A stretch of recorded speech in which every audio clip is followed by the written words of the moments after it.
আপনার ধৈর্য মিলান, রাসূলুল্লাহ ধৈর্যের সাথে আপনার ধৈর্য মিলান।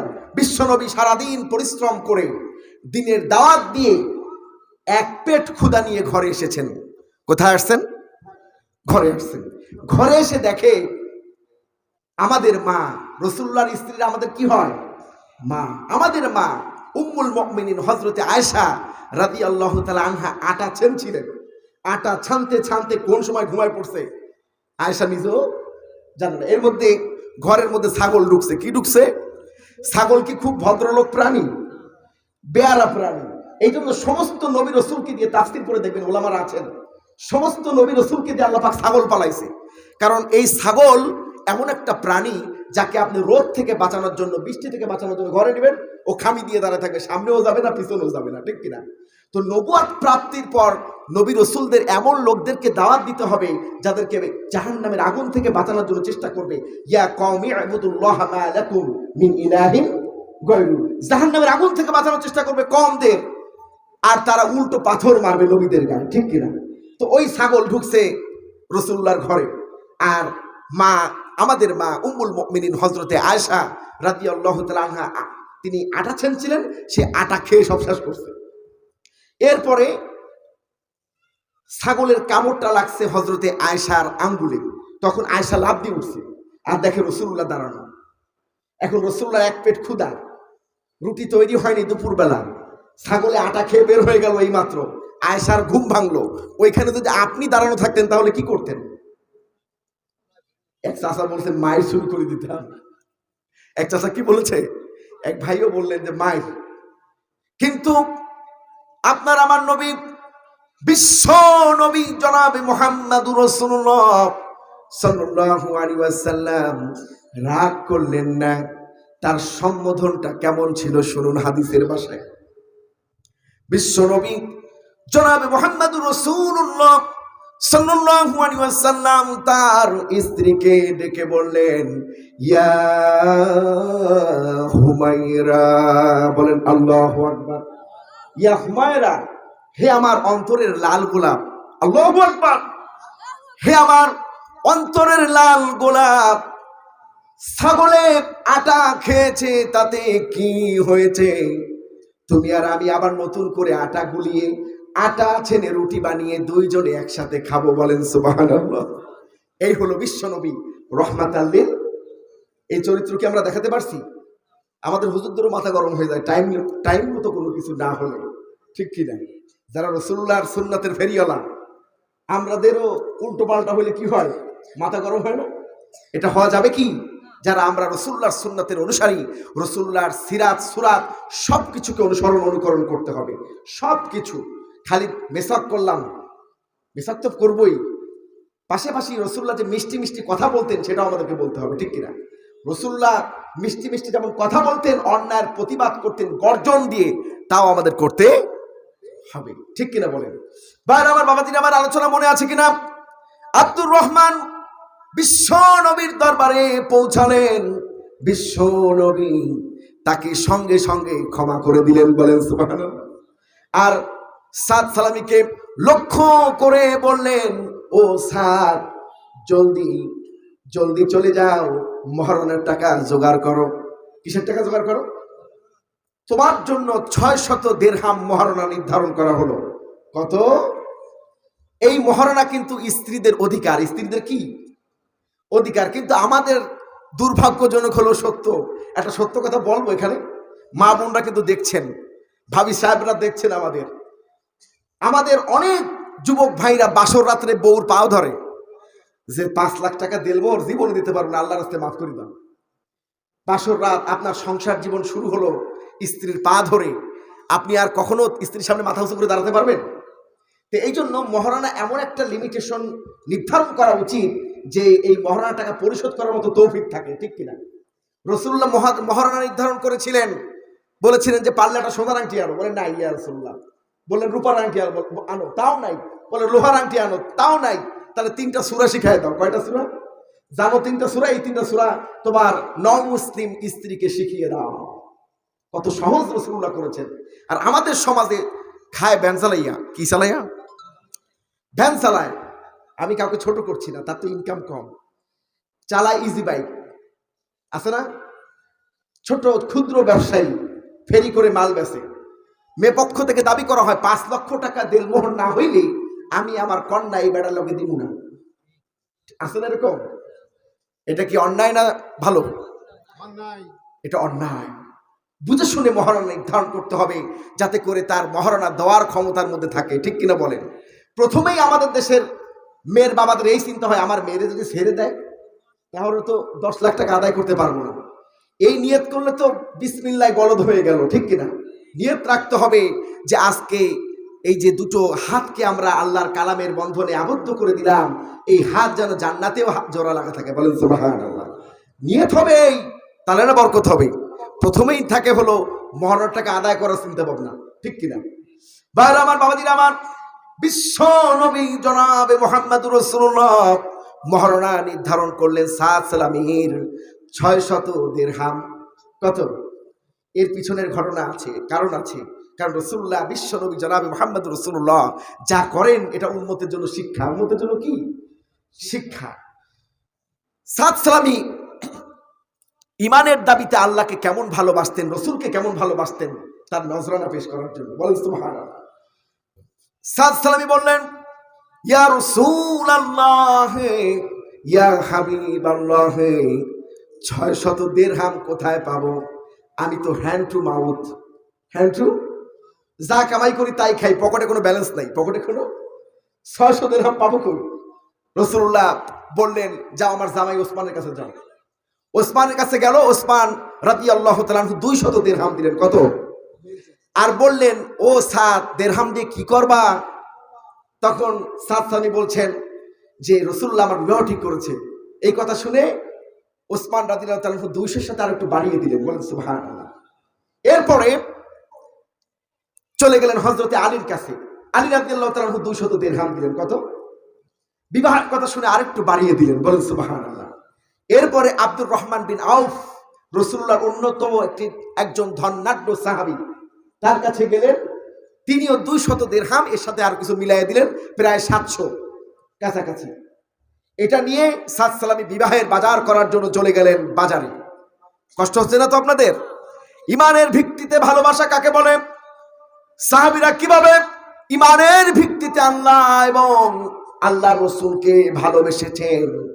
ভাইরা আমার, বাবাজিরা আমার, হযরতে সাদ যখন বাজারে গেলেন, ইতিমধ্যে রাসূলুল্লাহর কাছে বিদেশি দূত চলে এসেছে, সাহাবী দূত এসে বলছেন, ইয়া রাসূলুল্লাহ, কাফেরেরা সুসংগঠিত হয়েছে, মদিনায় আক্রমণ করবে, মুসলমানদের প্রতিহত করতে হবে।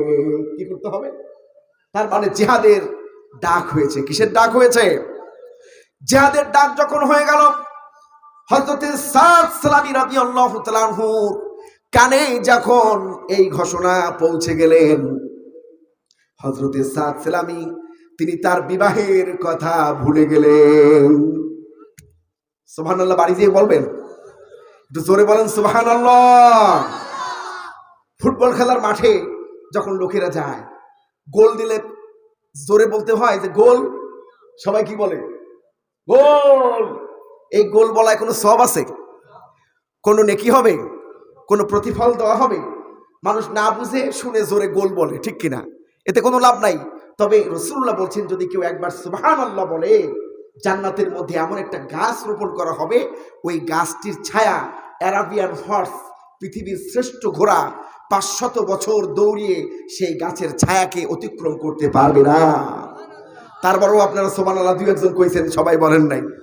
বাড়িতে গিয়ে সুবহানাল্লাহ বলেন, জোরে বলুন সুবহানাল্লাহ। ভাই আমার, বাবাজির আমার, হযরতে সাদ সালামি বিবাহের কথা ভুলে গেলেন। বাজারে গিয়া যুদ্ধের অস্ত্র কিনলেন, তলোয়ার কিনলেন, যুদ্ধের পোশাক কিনলেন। যুদ্ধের পোশাক কিনে ইসলামকে রক্ষা করার জন্য অসংখ্য কাফেরকে জাহান্নামের খাতে উতরাইয়া দিয়ে তিনি নিজেও শাহাদাত বরণ করে নিলেন। বলেন সুবহানাল্লাহ। মুসলমানদের বিজয় এলো। বিশ্বনবী জিহাদের ময়দানে গেলেন। জিহাদের ময়দানে গিয়ে শহীদ সাহাবীদের লাশগুলো তিনি দেখতেছিলেন। দেখতে দেখতে হযরতে সাদ সালামের লাশটা যখন তার সামনে এলো, বিশ্বনবী সাদ সালামের লাশটাকে বুকে ধারণ করলেন। কোথায় ধারণ করলেন? বুকে ধারণ করলেন। বুকে ধারণ করে রাসূলুল্লাহ অঝরে কাঁদলেন। তার চোখের পানি দাড়ি মোবারক ভিজে ভিজে জামায় পড়তে লাগলো। বিশ্বনবী কাঁদে কেঁদে জার জার হতে লাগলেন। এরপরে রাসূলুল্লাহ আসমানের দিকে চেহারাকে উঁচু করলেন। এরপরে রাসূলুল্লাহ মিষ্টি হেসে দিলেন, বলেন সুবহানাল্লাহ। এরপরে রাসূলুল্লাহ নিজের চেহারাকে ডান দিকে ঘুরিয়ে নিলেন। সাহাবীরা বললেন, ইয়া রাসূলুল্লাহ, ইয়া হাবিবাল্লাহ, আপনি প্রয়োজন ছাড়া কিছুই করেন না, আজকে কেন এইভাবে কাঁদলেন, হাসলেন, চেহারাকে ঘুরালেন? বিশ্বনবী জনাবে মুহাম্মদুর রাসূলুল্লাহ সাল্লাল্লাহু আলাইহি ওয়াসাল্লাম সাহাবীদেরকে লক্ষ্য করে বললেন, ও আমার সাহাবীরা, আমি নবী, তোমরা নবী না। আমি যা দেখতে পাই তোমরা তা দেখতে পাও না। আমি সাদকে জড়িয়ে এই জন্য কাঁদছিলাম। সাদের বড্ড শখ ছিল দুনিয়ার বুকে বিবাহ করবে, কিন্তু এই বিবাহ তার নসিবে লেখা ছিল না। এই বিবাহ তার নসিবে লেখা ছিল না। কাঁদতে কাঁদতে আমার চেহারা যখন উপরের দিকে চলে গেল, তখন আমি লক্ষ্য করলাম অসংখ্য হুরেরা সাদকে পাওয়ার জন্য দৌড়াদৌড়ি করছে, বলেন সুবহানাল্লাহ। এবং তাদের বুকের কাপড়টা বারবার সরে যাচ্ছিল। আমি আমার নজরকে হেফাজত করার জন্য চেহারাকে ডান দিকে ঘুরিয়ে নিলাম, বলেন সুবহানাল্লাহ। ভাইরা আমার, যারা যারা ইমানের ভিত্তিতে ভালোবাসবে আল্লাহকে, আল্লাহ রসুলকে, আল্লাহ পাক তাদেরকে দুনিয়ার মুখে ভাবে সম্মানিত করবেন, বলেন সুবহানাল্লাহ। ভাইরা আমার, আজকে আলোচনার সূচনায় যে আয়াতটি তেলাওয়াত করেছিলাম আপনাদের মনে আছে তো? সে আয়াতটি কি? সুবহানাল্লাযী আসরা বিআবদিহি লাইলাম মিনাল মাসজিদিল হারামি ইলাল মাসজিদিল আকসা। বলেন আল্লাহু আকবার। সূরা বনী ইসরাইলের প্রথম আয়াতে আল্লাহ রাব্বুল আলামিন বলছেন, সমস্ত দুর্বলতা, অক্ষমতা থেকে মুক্ত সেই মহান সত্তা যিনি তার বান্দাকে মেরাজ করিয়েছেন, ইসরা করিয়েছেন, বলেন সুবহানাল্লাহ। দেখুন, সূরা বনী ইসরাইলের এই আয়াতে আল্লাহ পাক সুবহানা শব্দ ব্যবহার করেছেন। কি শব্দ ব্যবহার করেছেন? সুবহানা। এর অর্থ হলো পবিত্র। এর অর্থ কি? এখন আমরা সবাই আল্লাহকে কি বলি? আল্লাহ পাক। আল্লাহর চাইতে উত্তম পবিত্র আর কেউ আছে বলেন? আল্লাহর নামই তো সুবহানা, বলেন সুবহানাল্লাহ। আল্লাহ পাক তো নিজেই তো পবিত্র। এরপরে আল্লাহ পাক কেন সুবহানা শব্দ দিয়ে মেরাজের কথা আলোচনার সূচনা করলেন? এর কারণ হলো, মেরাজের যে ঘটনাটা ঘটেছে এটা অত্যন্ত কঠিন একটা ঘটনা। কি ঘটনা? এটা সাধারণ কোনো মানুষের দ্বারা সম্ভবপর নয়, কোনো জিন দ্বারা সম্ভবপর নয়, কোনো ফেরেশতা দ্বারা সম্ভবপর নয়। এটা একমাত্র আল্লাহ দ্বারাই সম্ভব, বলেন সুবহানাল্লাহ।